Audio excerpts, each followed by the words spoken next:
Tak po raňajkách som sa vybral pozrieť hlavné mesto Švédska a to je Štokholm.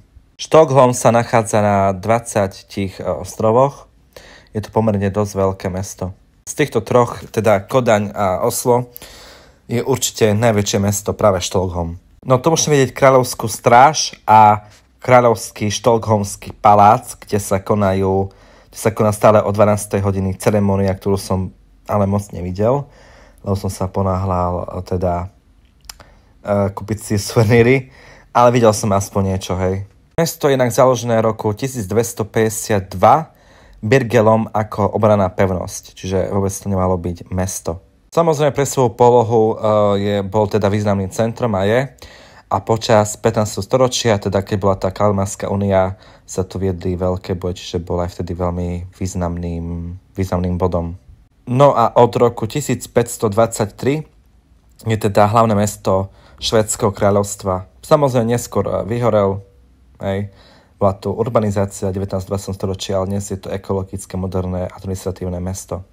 Tu sa ešte presúvam do centra mesta, kde je teda Múzeum Nobelovej ceny a trošku si povieme históriu Švédska. Tak Švédske kráľovstvo vzniklo v 10. storočí.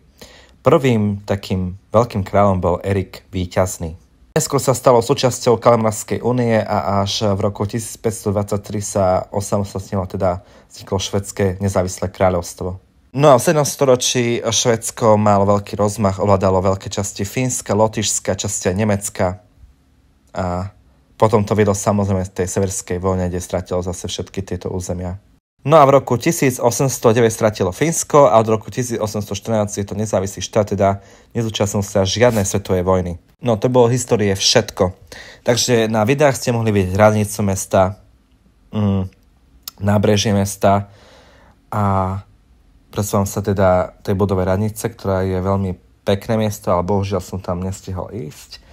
Nebol jednoducho na to čas, čo ma mrzí veľmi, ale veľmi krásna budova, historická naozaj. Len dosť preplnená bola.